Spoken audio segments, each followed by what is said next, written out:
इन दिनों में पवित्र आत्मा बातें कर रहा है कि उसकी दुल्हन बनो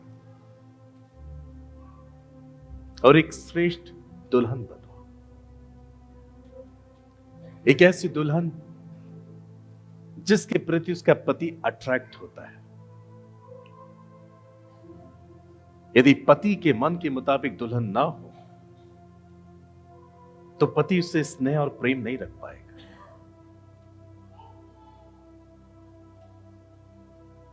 और यही तरीका है कि हम उसके साथ, उसके मन के साथ, उसके दिल के साथ, उसकी आत्मा के साथ जुड़े। बाइबल में अनेक जगह पर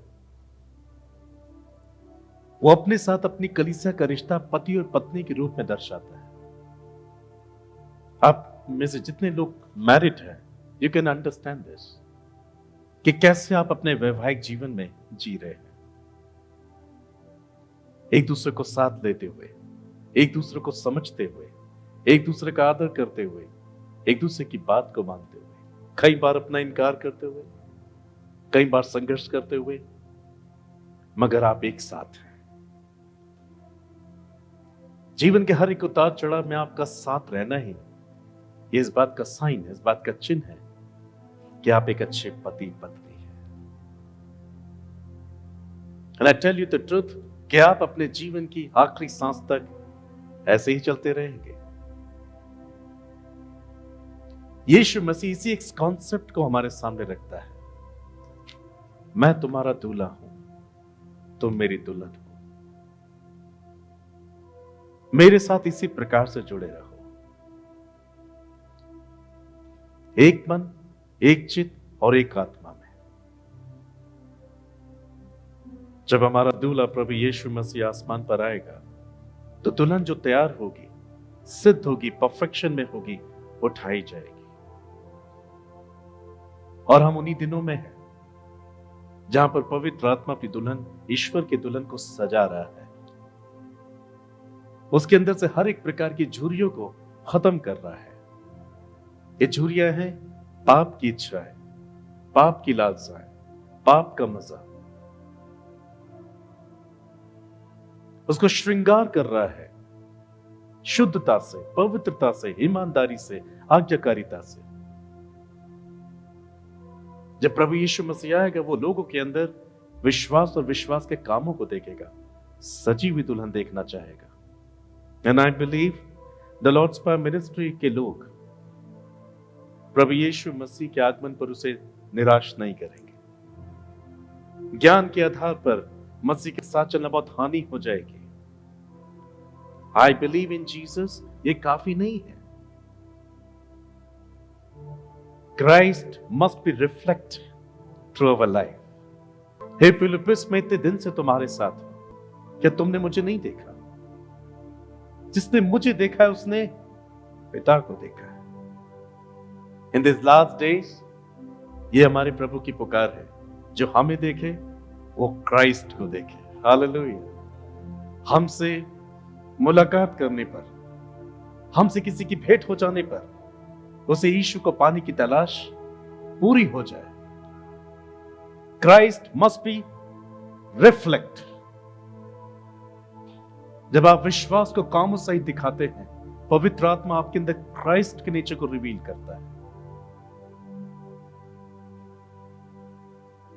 प्रभु यीशु मसीह अपनी पूरी भरपूरी में उस व्यक्ति के अंदर कैसे उतरता है? जब उसके मन के मुताबिक उसकी दुल्हन तैयार होती है। मैं आपके सामने एक बाइबल का वचन पढ़ना चाहूंगा। निर्गमन 25 अध्याय मैं से पढ़ूंगा आपके सामने, फिर कुछ दिखाऊंगा। The book of exodus chapter 25 and versus from 1। और यहोवा ने मूसा से कहा, इस्राएलियों से ये कहना कि मेरे लिए भेंट लाए, जितने अपनी इच्छा से देना चाहे उन्हीं सबों से मेरी भेंट लेना।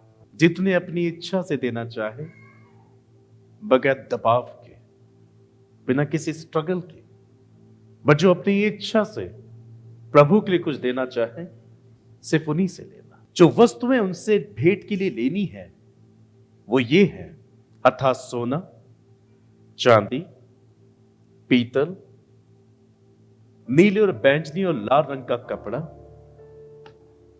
सूक्ष्म सनी का कपड़ा, बकरी का बाल, लाल रंग से रंगी हुई मेंढों की खाल, सुई की खालें, बबूल की लकड़ी, उजियाली के लिए तेल, अभिषेक के तेल के लिए सुगंधित धूप के लिए सुगंध द्रव्य, एपोद और चपरास के लिए सुलेमानी पत्थर और जड़ने के लिए मणि, और वे मेरे लिए एक पवित्र स्थान बनाए।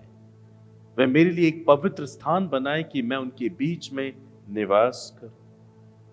और जो कुछ मैं तुझे दिखाता हूं, अर्थात निवास स्थान और उसके सब सामान का नमूना, उसी के अनुसार तुम लोग उसे बनाना। यह परमेश्वर की इच्छा है कि वो अपने हाथों से रचे हुए इंसान के बीच में वास करे। यह उसकी अपनी व्यक्तिगत इच्छा है कि वो हमारे जीवन में वास करे, वो अपने लोगों के बीच में रहे। जैसे प्रकाशित वाक्य में लिखा है कि वो कलीसियाओं के बीच में घूमता फिरता है। इस बाइबल में कई एक जगह ये उसकी ये इच्छा देखने को मिलती कि मैं तुम में चलूंगा और फिरूंगा और तुम मेरे लोग होगे और मैं तुम्हारा परमेश्वर होगा। 20 लाख से ज्यादा इस्राएलियों को मिस्र की गुलामी से वो निकाल के ला रहा था और प्रतिज्ञा देश में उसने उनको पहुंचा दिया। उसने मूसा से कहा, मूसा इतना काफी नहीं है कि मैंने मिस्र की गुलामी से छुड़ा के ले आऊं, इतना काफी नहीं है, but I want to dwell in their heart. मैं इनके अंदर वास करना चाहता हूं, मैं इनके बीच में रहना चाहता हूं, मैं उनके साथ रहना चाहता हूं। पर जिस तरीके से ये अपना जीवन जी रहे हैं, उस रीति से मैं इनके साथ नहीं रह सकता, मैं इनमें वास नहीं कर सकता। तुम्हें मेरे लिए एक प्रॉपर स्थान बनाना पड़ेगा। जो अपनी इच्छा से मेरे स्थान को बनाने के लिए कुछ देना चाहे, उन सब से मेरे लिए भेंटें लेना, और भेंटों में क्या क्या लेना है जिससे मेरा स्थान बनेगा, वो सब चीजें मैंने आपके सामने पढ़ी। उसका पवित्र स्थान बनाना था, उसका निवास स्थान बनाना था। उसके निवास स्थान के लिए किसी इंसान की अपनी बुद्धि, ज्ञान, समझ का सहारा उसे नहीं चाहिए था। मूसा जो साक्षात उसका दर्शन करता था, वो भी अपनी समझ, अकल, बुद्धि से ईश्वर का निवास स्थान बनाने में असफल था। ईश्वर ने खुद उसे वो नमूना दिखाया कि किस प्रकार का निवास स्थान हो जिसमें इज़राइल का परमेश्वर निवास करे। मैंने एक एक करके इसे पढ़ा, ये बहुत टफ मालूम होता है। जो लोग ईश्वर के दिल को नहीं समझते, उनके लिए बहुत मुश्किलाती वाली बातें हैं। क्या है ये? सोना, चांदी, पीतल, नीले, बैंगनी, लाल रंग का कपड़ा, सूक्ष्म सनी का कपड़ा, बकरी का बाल, लाल रंग से रंगी हुई मेंढों की खाल, सुइयों की खाल, बबूल की लकड़ी, क्या है ये सब? उजाली के लिए तेल, अभिषेक के तेल के लिए सुगंधित धूप से बना हुआ सुगंधित द्रव्य, एपोद और चपरास के लिए सुलेमानी पत्थर, जड़ने के लिए मणि, और वो मेरे लिए एक पवित्र स्थान बनाए कि मैं उनके बीच में निवास करूं। उसके निवास स्थान को बनाने के लिए सब चीजों की मांग थी। वाचा का संदूक कैसा बनाया जाए, पवित्र मेज कैसी बनाई जाए, सोने की दीवटें कैसी बनाई जाए, मिलाप वाला तंबू कैसे बनाया जाए, होम बलि की वेदी कैसी बनाई जाए, सब बातों के लिए परफेक्ट नमूना मूसा को दिया गया, मानो उसे दिखाया गया, एक नक्शा उसे दिया गया। इतनी चौड़ाई, इतनी ऊंचाई, इतनी गहराई, इस रंग का, इस क्वालिटी का, इस लकड़ी का, और इस प्रकार से बनाना, then I will dwell, तब मैं वास करूंगा। ईश्वर वास करना चाहता है, इसलिए वो एक वास्तविक और एक सिस्टमैटिक, व्यवस्थित ढंग से रचा हुआ एक ढांचा चाहता है। ऑनलाइन आई बिलीव कि आप लोग समझ रहे हैं मैं क्या कहने की कोशिश कर रहा हूं। एक एक करके सब बातों का वर्णन करने का बिल्कुल समय नहीं है, बस समझो। सोना मेरी निर्दोषता को दर्शाता है, चांदी मेरी धार्मिकता को, पीतल मेरे दृढ़ विश्वास को दर्शाता है। हर एक चीज का एक मतलब था। ईश्वर को लोगों के अंदर वास करना है, पर लोगों को उसके लिए एक निवास स्थान तैयार करना है। मेरे बताने से अधिक मैं कुछ दिखाऊंगा, then I will talk later. Please आप इसको देखिए। परमेश्वर निवास करना चाहता है इजरायलियों के बीच में, उसके लोगों के बीच में, और उसकी शर्त है कि पहले उसके हिसाब से स्थान तैयार करो। And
thou shalt make the court of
make an altar of shittim wood, 5 cubits long and 5 cubits broad. The altar shall be 4 square, and the height thereof shall be 3 cubits. And thou shalt make the horns of it upon the 4 corners thereof. His horns shall be of the same, and thou shalt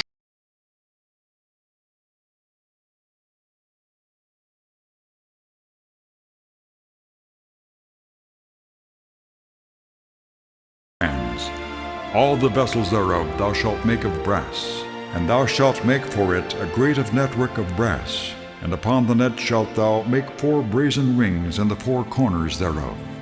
And thou shalt put it under the compass of the altar beneath, that the net may be even to the midst of the altar.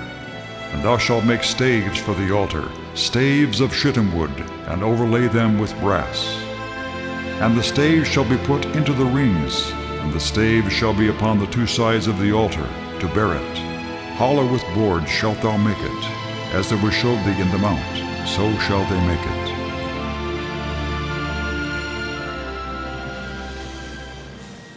And the Lord spake unto Moses, saying, Thou shalt also make a laver of brass, and his foot also of brass, to wash withal. Thou shalt put it between the tabernacle of the congregation and the altar, and thou shalt put water therein. For Aaron and his sons shall wash their hands and their feet thereat. When they go into the tabernacle of the congregation, they shall wash with water, that they die not, or when they come near to the altar to minister, to burn offering made by fire unto the Lord. So they shall wash their hands and their feet, that they die not, and it shall be a statute forever to them, even to him and to his seed throughout their generations.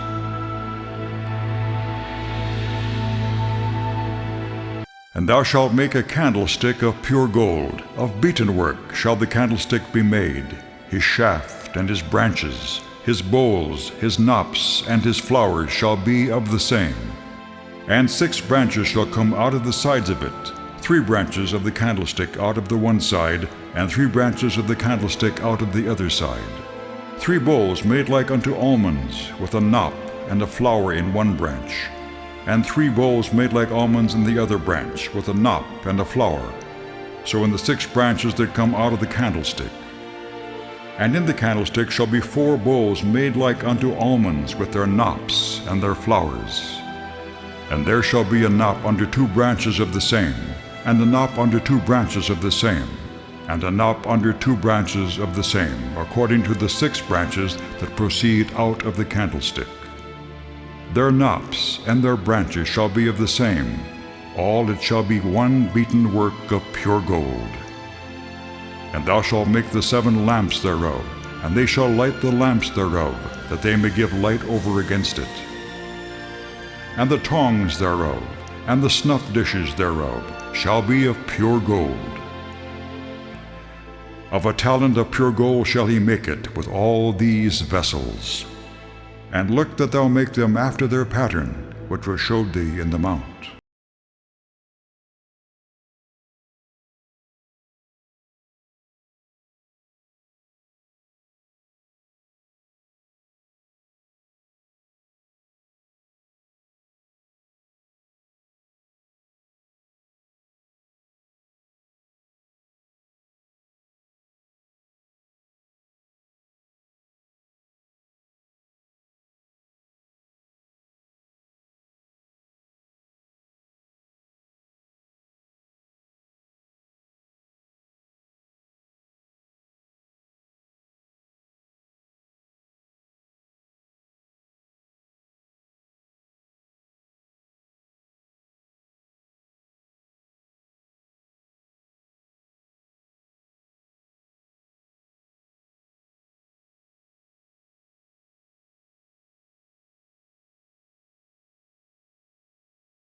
सारी तैयारी करने के बाद परमेश्वर ने वहां अपनी उपस्थिति उंडेली। यदि आप टैबरनेकल को समझ जाएं, आप ये समझ पाएंगे कि आपको किस प्रकार का जीवन जीना है। मूसा को परमेश्वर ने एक नमूना दिखाया। बोलिए, नमूना दिखाया। वो नमूना था कि परमेश्वर किस प्रकार के स्थान में बसता है, किस एक स्थान में वो वास करता है। ये उसकी हार्दिक इच्छा थी कि पाप की गुलामी से छुड़ाए हुए इस्राएलियों के वो बीच में हमेशा निवास करें। इन अदर वर्ड्स, ये हमारे परमेश्वर की इच्छा है कि वो विश्वासियों के बीच में वास करे।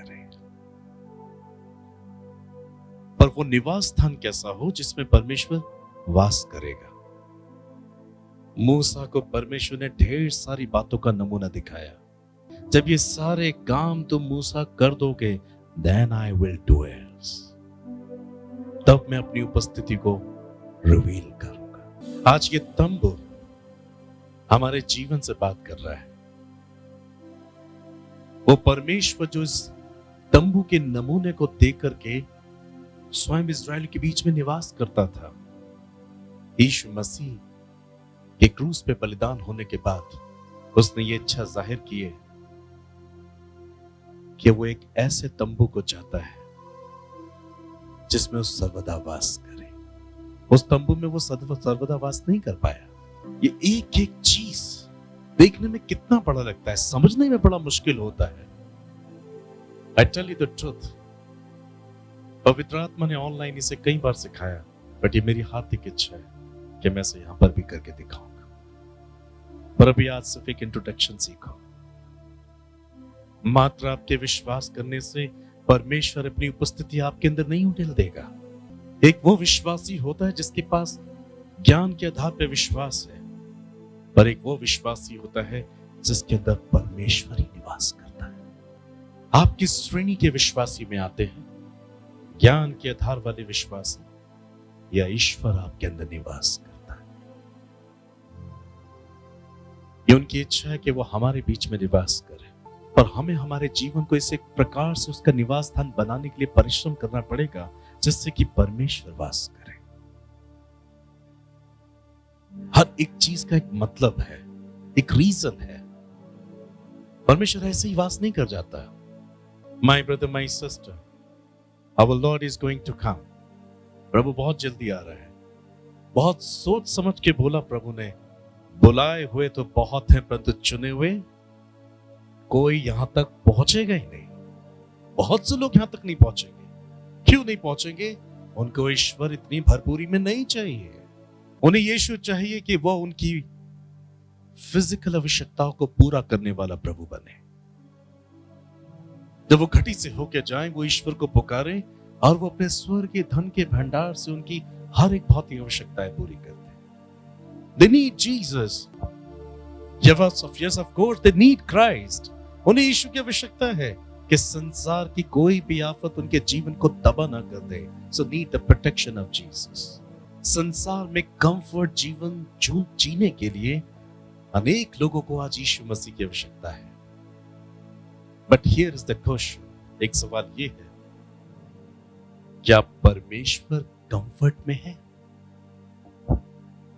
मूसा मैं वास करना चाहता हूं, निवास करना चाहता हूं, बट इस एक स्थिति में I am not feeling comfort. मैं तुम्हें एक नमूना दिखाता हूं, मेरा निवास स्थान का नमूना। मैं कहां वास करूंगा? परमेश्वर ने उसको एक एक करके चीजें दिखाई। निवास स्थान कैसा होना चाहिए, कितने फीट, कितनी गहराई, कितनी ऊंचाई, कौन सी लकड़ी का, सोना चढ़ाना या चांदी चढ़ानी है, उसके कड़े कैसे हो, उसमें अंदर के मंदिर की सेवा करने वाले बर्तन कैसे हो। लाओ, ये तंबू है हमारा शरीर, पर इसके अंदर के काम वो बर्तन है जो ईश्वर को महिमा देते हैं। ये जो आप स्ट्रक्चर देख रहे हो, बॉडी की फिजिक्स देख रहे हो, एक तंबू है, पर इस तंबू के काम मेरी जबान क्या करती है, मेरी आंखें क्या करती हैं, मेरे कान क्या सुनते हैं, मेरे हृदय के विचार कैसे हैं, कल्पनाएं कैसी हैं, मेरे हाथ, मेरे पांव क्या करते हैं, तंबू के अंदर का स्वभाव कैसा है। जब तक एक सिद्ध तंबू तैयार नहीं होगा, परमेश्वर उसमें निवास नहीं कर